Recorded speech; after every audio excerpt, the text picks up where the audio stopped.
Not knowing. Is that state even possible anymore? We live submerged in a constant, relentless stream of information. News alerts vibrate in our pockets. Feeds endlessly refresh with updates, opinions, tragedies, triumphs from every corner of the globe, every second of the day. Knowing seems inescapable. Seeing, hearing, consuming. It's the default state of modern existence.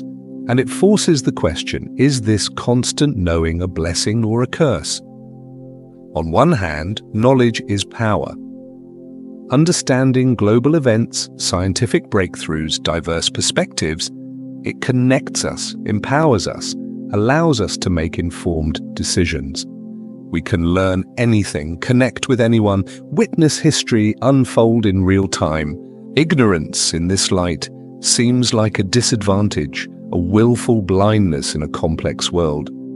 But the weight of all this knowing, it can be immense. The sheer volume is overwhelming, fracturing our attention, breeding anxiety. We're exposed to endless conflict, suffering, and outrage, often feeling powerless to change any of it. Does knowing the intimate details of every distant crisis truly help us, or does it merely paralyze us with borrowed trauma? Does the pressure to know everything, to have an opinion on everything, leave any room for quiet contemplation, for simply being? So, if the deluge feels like a curse, what's the alternative? Is the answer truly to disconnect entirely? To retreat from the digital world, sever the ties, live like a hermit, a monk in a cave away from the noise? For some, perhaps. But for most, it's simply not practical. Our lives, work, and relationships are often deeply intertwined with the very networks that deliver this information flood. Cutting the cord means cutting off vital connections too. What about building barriers, mental fortresses? Can we train ourselves to filter, to ignore, to become selectively ignorant? It sounds appealing, cultivating an inner space immune to the endless chatter.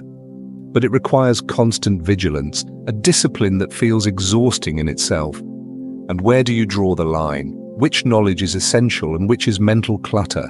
Who gets to be the gatekeeper of your own mind, and can that gate ever truly hold against the tide? Perhaps the problem isn't knowing itself, but the lack of control. We've become passive recipients rather than active seekers. The algorithms are designed to keep us engaged, to feed us more, faster, louder. Maybe the solution isn't total disconnection or impenetrable mental walls, but reclaiming agency. It might mean making conscious choices about what information we let in and when. Curating our digital spaces not for maximum input, but for maximum value. Scheduling time for deep focus away from notifications. Accepting that we cannot know everything and making peace with that limitation.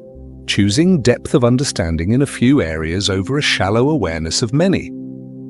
Is there something that should be done?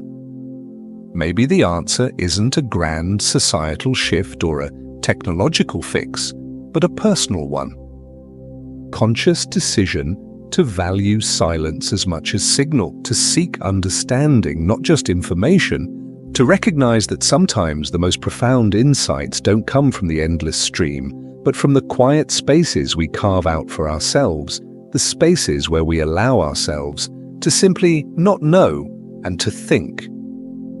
Ultimately, the flood isn't going away. Blessing or curse? Maybe it's both.